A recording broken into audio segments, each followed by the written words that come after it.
शादी के दिन दूल्हा यह देखकर हैरान रह गया कि उसके सामने जो दुल्हन खड़ी थी वह उसे बिल्कुल नहीं जानता था। तभी उसे समझ आया कि वह गलती से गलत शादी की गाड़ी में बैठ गया था और गलत होटल पहुंच गया था। वह वहां से जाने ही वाला था कि तभी उसकी मंगेतर का फोन आ गया। उसने ठंडे स्वर में कहा कि शादी रद्द है क्योंकि उसका पुरुष दोस्त पहाड़ पर कहीं गायब हो गया है और उसे ढूंढने जाना होगा। ये पहली बार नहीं था। उसकी मंगेतर पहले भी कई बार उसे छोड़कर अपने उस दोस्त के पास चली जाती थी। इस बार आदमी का सब्र टूट गया। उसने साफ कह दिया कि अगर शादी फिर टाली गई तो वह रिश्ता खत्म कर देगा। लेकिन उसकी मंगेतर को कोई फर्क नहीं पड़ा। उसने तुरंत फोन काट दिया। उसी समय उस अनजान दुल्हन के बॉडीगार्ड दौड़ते हुए आए। उन्होंने बताया कि आज का दूल्हा किसी ने अगवा कर लिया है। ये सुनकर दुल्हन ने चौंकाने वाला प्रस्ताव रखा। उसने कहा, जब हम दोनों के साथी गायब हैं तो क्यों ना हम दोनों ही शादी कर लें। असल में वह अपनी दादी की आखिरी इच्छा पूरी करना चाहती थी।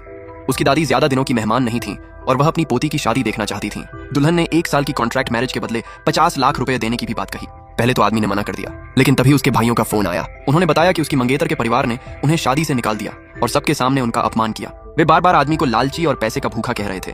ये सुनकर आदमी को बहुत गुस्सा आया। उसने तुरंत अपना फैसला बदल दिया और उसी दुल्हन से शादी करने के लिए तैयार हो गया। इस तरह दोनों की शादी हो गई। बाद में दादी को शक न हो इसलिए दुल्हन ने आदमी से कहा कि अब वह उसके बड़े घर में आकर रहे। आदमी अपना सामान लेने अपनी मंगेतर के घर गया। वहां उसकी मुलाकात अपनी मंगेतर और उसके पुरुष दोस्त से हुई। मंगेतर ने बिना कुछ पूछे उसे डांटना शुरू कर दिया। उसने कहा कि उसने मीडिया वालों को बुलाकर उसकी बदनामी करवाई है। उसका दोस्त भी उसका साथ देने लगा और आदमी को गलत बताने लगा। लेकिन आदमी जानता था कि यह सब उसी दोस्त की चाल थी, इसलिए उसने बिना कुछ कहे उसे जोरदार थप्पड़ मार दिया। ये देखकर उसकी मंगेतर आग बबूला हो गई। वह उस दोस्त का बचाव करने लगी और आदमी से माफी मांगने को कहा।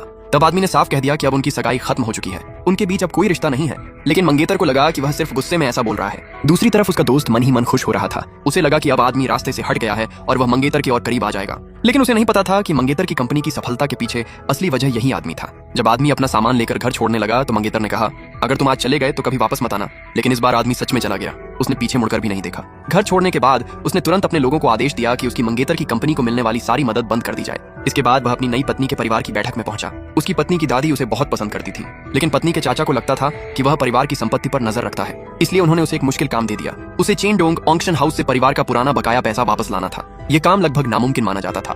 पत्नी ने इसका विरोध किया, लेकिन आदमी तुरंत तैयार हो गया। उसने कहा कि वह 3 दिनों के अंदर सामने वाले से खुद पैसा लेकर आएगा। ये सुनकर चाचा बहुत खुश हुए। उन्हें लगा कि आदमी खुद अपनी बर्बादी की तरफ जा रहा है। पत्नी को उसकी चिंता हुई, इसलिए उसने अपनी खास महिला बॉडीगार्ड को उसके साथ भेज दिया।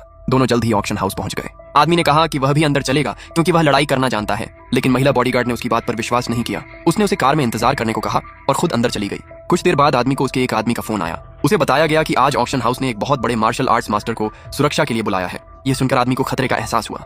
वह तुरंत अंदर दौड़ पड़ा। जैसा उसने सोचा था, महिला बॉडीगार्ड पहले ही उस मास्टर के हाथों हार चुकी थी। आदमी को देखकर वह घबरा गई। उसने कहा, जल्दी भाग जाओ, इस आदमी को कोई नहीं हरा सकता। लेकिन आदमी शांत रहा। उसने कहा, एक मार्शल मास्टर मेरे लिए कोई बड़ी बात नहीं है। ये सुनकर वहां मौजूद सभी लोग हंसने लगे। मार्शल मास्टर भी गुस्से में हंस पड़ा। वह हमला करने ही वाला था कि आदमी ने अपना परिचय देना शुरू किया। उसकी पहचान